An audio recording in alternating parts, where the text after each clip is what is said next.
200 kilometre तक नहरें और 12 सुरंगें। मास्टर प्लान के तहत राजस्थान के इन जिलों में पहुंचेगा सिंधु चिनाब का जल। भारत ने आतंकवाद के खिलाफ एक अभूतपूर्व और दूरगामी रणनीति अपनाई है, जिसे जल प्रहार का नाम दिया गया है।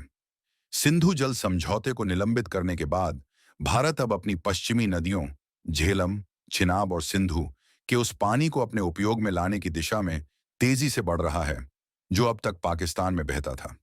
इस पानी को रोककर राजस्थान के सूखे क्षेत्रों तक पहुंचाने की एक महत्वाकांक्षी योजना पर काम चल रहा है, जो न केवल भारत की जल सुरक्षा को मजबूत करेगी, बल्कि पाकिस्तान पर भी एक रणनीतिक दबाव बनाएगी।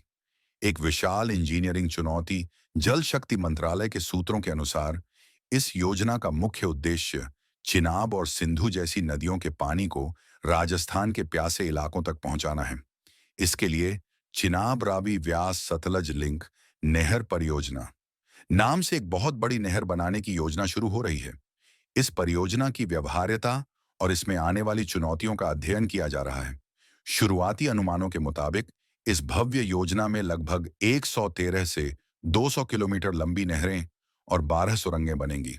सिंधु नदी के पानी को पहले रावी और व्यास नदियों से जोड़ा जाएगा, फिर सतलज के रास्ते पंजाब के हरिके बैराज तक लाया जाएगा।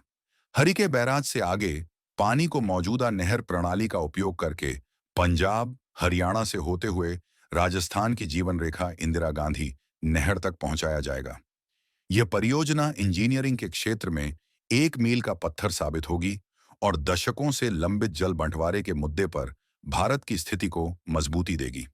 3 साल के भीतर पूरा करने के निर्देश। सरकार इस परियोजना को लेकर बेहद गंभीर है और इसे जल्द से जल्द पूरा करने के लिए प्रतिबद्ध है।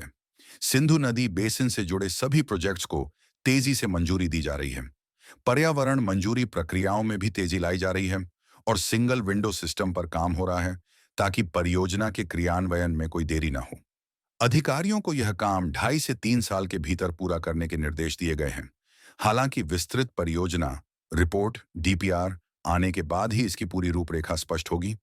इन जिलों को मिलेगा लाभ। इस महत्वाकांक्षी परियोजना से राजस्थान के कई जिले लाभान्वित होंगे, जिनमें श्रीगंगानगर, हनुमानगढ़, बीकानेर, जोधपुर, बाड़मेर, जैसलमेर, नागौर, फलौदी, सिरोही, बालोतरा और डिडवाना कुचामन शामिल हैं। इन इलाकों में सिंचाई और पेयजल की समस्या दूर होगी, जिससे किसानों और आम लोगों को बड़ी राहत मिलेगी।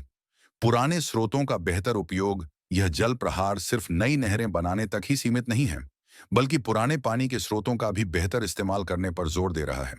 इसमें झेलम पर बने उरी बांध और चिनाब पर बने बुलहस्ती, सलाल और बगलिहार बांधों से मिट्टी हटाने और उनकी पानी रोकने की क्षमता बढ़ाने की योजनाएं शामिल हैं। साथ ही सिंधु नदी पर बने नीमू बाजगो और छुटक बांधों के लिए भी ऐसा ही किया जाएगा। इसके अलावा किशनगंगा, रथले, पाकल दुल, किरू और क्वार जैसे खास प्रोजेक्ट्स पर भी तेजी से काम चल रहा है। ये सारे काम मिलकर भारत को इस इलाके में ज्यादा बिजली बनाने में मदद करेंगे और पाकिस्तान की पानी पर निर्भरता को भी कम करेंगे। जल शक्ति मंत्रालय के अधिकारी जम्मू, पंजाब, हरियाणा और राजस्थान में मौजूदा नहर संरचनाओं का आकलन कर रहे हैं। इस अध्ययन का उद्देश्य यह मूल्यांकन करना है कि क्या चिनाब से मोड़ा गया पानी इन नहरों के माध्यम से उचित स्थिति में पहुंचाया जा सकता है, और यदि नहीं, तो नहर प्रणाली के पुनर्निर्माण के लिए कितनी राशि की आवश्यकता होगी।